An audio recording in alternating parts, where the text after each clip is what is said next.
Budget নিয়ে অন্তর্বর্তী সরকার রাজনৈতিক দলগুলোর সাথে কোনো আলোচনা করেনি। সাধারণ মানুষের মতামত নেওয়া হয়নি বলে মন্তব্য করেছে বিএনপি। দলটি বলছে, যে বৈষম্যহীন সমাজের জন্য আন্দোলন হয়েছে তার প্রতিফলন বাজেটে নেই। বিস্তারিত মাহিলা ইসলামী রিপোর্টে।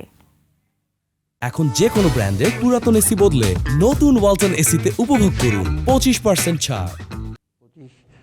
২রা জুন আগামী অর্থ বছরের বাজেট ঘোষণা করেন অন্তর্বর্তী সরকারের অর্থ উপদেষ্টা ডক্টর সালেহ উদ্দিন আহমেদ। বাজেট নিয়ে আনুষ্ঠানিক প্রতিক্রিয়া জানাতে বিএনপির গুলশানের কার্যালয়ে বিএনপির সংবাদ সম্মেলন। অন্তর্বর্তীকালীন সরকারকে সহযোগিতা করছে। সংবাদ সম্মেলনে বিএনপির স্থায়ী কমিটির সদস্য আমির খুসরু মাহমুদ চৌধুরী বলেন, বাজেটটি রাজনৈতিক ও সামাজিক দিক থেকে অনেক গুরুত্বপূর্ণ হলেও অন্তর্বর্তী সরকার তা নিয়ে রাজনৈতিক দলগুলোর সাথে কোনো পরামর্শ করেনি। অন্তর্বর্তীকালীন সরকার আন্দোলনকারী রাজনৈতিক দলের সাথে আলোচনা করে ন্যূনতম জাতীয় ঐক্যমত্য স্থাপনের মাধ্যমে বাজেট প্রণয়ন করবে। যেহেতু সংসদ নাই, নির্বাচিত সরকার নেই, অন্তর্বর্তীকালীন সরকার চাইলে সমাজের বিভিন্ন শ্রেণী পেশার মানুষের মতামত নিতে পারত। বাজেট প্রণয়ন একমুখী, অংশগ্রহণহীন ও গতানুগতিক ধারার হতো নতুন চিন্তার প্রতিফলন ঘটত।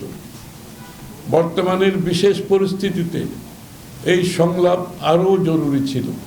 বিএনপি সরকার গঠন করলে ১৮০ দিনের পরিকল্পনা তুলে ধরেন আমির খুসরু। বলেন, প্রথম ৬ মাসে ১ কোটি মানুষের কর্মসংস্থান করবে বিএনপি সরকার। উৎপাদন বৃদ্ধির লক্ষ্যমাত্রা নির্ধারণ করেছে ৮%। আমরা লাস্ট দেখে আসলাম 7.06, এরপর তো কমে গেছে, এখন তো আরো কমে যাচ্ছে, কিন্তু আমরা এটাকে ৮% নিয়ে যাব আগামী দিন ইনশাআল্লাহ।